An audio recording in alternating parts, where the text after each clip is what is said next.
This is the Cato Daily Podcast for Monday, November 11th, 2019. I'm Caleb Brown. Wealth inequality is a hot topic for Democrats running for president, with some candidates claiming that wealth inequality harms not just social cohesion, but the republic itself. Chris Edwards and Ryan Bourne are authors of the new Cato paper, Exploring Wealth Inequality. It's available now at cato.org. Well, I think politically what's going on is that, the economy is in the 11th year of economic expansion. Unemployment is really low. And, the economy is continues to be fairly strong with lots of job opportunities. So I think Democrats, they've been trying to make a big issue of income and wealth inequality for want of a better way to attack the current administration on economic policy. So our new study looks at wealth inequality, which we found is quite a different thing than income inequality. They're both measured in different ways, and they mean different things. And I think with wealth inequality, our overarching conclusion is that wealth inequality may have risen somewhat in the United States in recent decades, but it's actually a meaningless metric from the perspective of public policy. Wealth inequality, the thing that matters is not the level of it, it is the cause. Wealth inequality can be caused by cronyism, insiders and businesses getting special deals from the government. It can be caused by capitalism in the best of ways, and by free market dynamism and entrepreneurs like Jeff Bezos getting wealthy because they're bringing innovations that benefit all of us. Or it can be caused by what we call crowding out or displacement. As the welfare state gets bigger, it displaces private wealth building by the middle class, which causes inequality. So the important thing is the cause of inequality. It's not particularly the level and the measurement, which is what the left-wing politicians complain about. Now, well, I can follow on from that. So a good example of this is if you look across countries, actually. So there are three countries that we might consider have very similar, relatively high levels of wealth inequality. The United States, which most people consider a fairly capitalistic economy, notwithstanding some aspects of cronyism that we touch on in our paper. Countries like Russia and Kazakhstan have very high levels of wealth inequality too. Now, they're much more explicitly cronyist in their kind of policy approach. And then countries like Denmark and Sweden have extraordinarily high levels of wealth inequality too. And as Chris alluded to, there are different reasons for these across different countries. So in Denmark, for example, high levels of wealth inequality are reflective of the fact that there's huge, expansive welfare states. Now, what does that mean?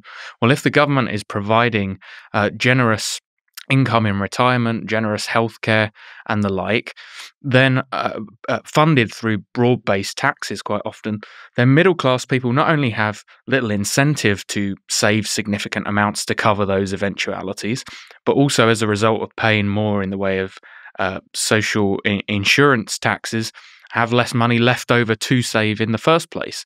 Couple that with the fact that usually these types of benefits, government benefits, are non-heritable, so you don't even get sometimes the kind of windfall further down the wealth scale of inheritance.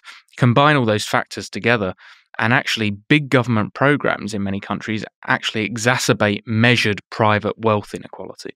So you have this peculiar scenario where Piketty says, Zuckman and others look at measured private wealth inequality and they say there's a huge problem here. And one of the things that we might do about that problem is to redistribute significant amounts through an expanded welfare state, when actually a big welfare state can be a contributing factor to high measured private wealth inequality in the first place. So in our paper, what we say is, we can reduce wealth inequality by going after these negative causes of it. Cronyism, for one, and this displacement or crowding out caused by the welfare state. Those are sort of the bad causes of wealth inequality. But we think the main thing that generates wealth inequality in the economy is innovation and dynamism, Silicon Valley, high-tech firms generating wealth and individual entrepreneurs getting wealthy, but at the same time, they are raising all boats in the economy. There was recently a good example of this. The Wall Street Journal did an article on the Aldi grocery chain, the German grocery chain that's spreading across the United States. The owner of this grocery chain is one of the wealthiest families in the world. They're a German family. They're worth something like $36 billion. But that wealth was generated by this company slashing prices for the poor and middle-class consumers, tens of millions of them across Europe and United States. So if wealth is being generated by innovation and new products and by entrepreneurs who are slashing prices, who cares about it? We want the freedom of entrepreneurs to create new things and to have the incentive to do so. And that sort of innovation is raising all boats in the economy. So it's not a problem at all. And I think another good example of that, a recent example, is Brian Acton and Jan Koum, the creators of WhatsApp. Now, WhatsApp currently provides a free phone service for, I believe, around 1.5 billion users globally. And as a result of that, those two individuals have become extraordinarily rich. They've got combined fortunes, it's estimated, of around $15 billion. So their success may have widened measured wealth inequality, but they've only been able to get rich as a result of creating vast value for consumers, often very poor consumers, all around the world by reducing communication costs on smartphones. So that's another, and you see this again and again. And I think that one of the big mistakes that progressive politicians are making in talking about wealth is almost instinctively they discuss it as if all top wealth and all billionaires and super wealthy people have only got that rich as a result, in part, of cronyism or benefiting from some sort of government monopoly privileges, perhaps IP laws and the like, or they have negative impacts. They suggest that these wealthy individuals have negative impacts on things like politics. Now, as a result of that, they advocate for wealth taxes and other mechanisms to try to reduce that top wealth. But of course, if you're imposing taxes on all wealthy people, irrespective of trying to delineate between these different effects, then yes, you may deter some of the cronyist activity on the margin, but you're also going to deter some of the innovation that leads to this broad-based prosperity at the same time.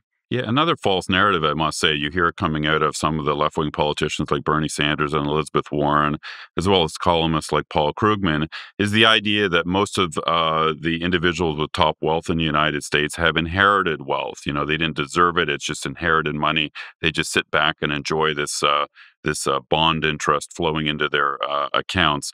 That is getting less and less true all the time. In the last few decades, we have pretty good data on this. The share of the wealthiest Americans who got their wealth from inheritance has plunged from around 70% a few decades ago to just 40% today. The great majority of the wealthiest Americans today are self-made business people, men and women, entrepreneurs who have become very wealthy, often in places like Silicon Valley, by creating innovations that benefit all of us and are raising all boats. That is the main story of the U.S. economy today. We want to get rid of the cronyism. We think the welfare state is too big and is causing problems. But the main story of the U.S. economy with respect to the wealthy is a good one. People are getting wealthy because they're generating economic advances that benefit all of us. There is a claim that people like Bernie Sanders and Elizabeth Warren make with respect to the disparity in wealth in the United States, and they argue that our political system, our republic, our democratic political system would be or is being undermined by extreme disparities in wealth. And they say that this is not sustainable, and they point to some historical precedents for that. Ryan? Well, there's no clear evidence. People do make this claim, but there's no clear evidence that wealth inequality is undermining democracy in the US at the moment. First of all, the wealthy don't have homogenous political views. We can see this most obviously when we consider some of the major donors to political parties. Traditionally, you've got Charles Koch and Sheldon Adelson donating to conservative and libertarian candidates on the one hand, and you've got George Soros and others donating to progressive candidates on the other. There's not much class consciousness there in terms of their political viewpoints. And that's reflected amongst that lack of homogeneity is reflected amongst wealthy individuals generally. It is true that wealthy people on average do have some views that differ from the rest of the population. But even there's not much evidence that their preferences are dominating legislative outcomes at the moment. Yes, wealthier people on average tend to be more in favour of tax cuts, for example, and we had a major tax cut and reform, of course. But then at the same time, wealthier people also tend to be more concerned about budget deficits. They tend to be more in favour of free trade, and they tend to be more liberal in their social attitudes on issues passing through the courts. And on all of those issues, one could argue that things have moved away from their viewpoints significantly, particularly since President Trump was elected. Look, of course it's true, and it has always been true, that the wealthy help fund campaigns and lobby groups and are more involved in politics than average members, households in the population. But actually, most of the studies and evidence indicate it's not that easy to buy elections, and also that being super wealthy is not likely on the margin to have a much bigger impact on politics than being wealthy. The amount of wealth that you need to donate and be a major donor to a political party is not particularly high relative to the wealth of billionaires. So even if you were to take through a very targeted tax significant amounts away, it's unclear that you would even have any impact on how that individual would contribute in terms of political donations. So, the evidence for this isn't really there.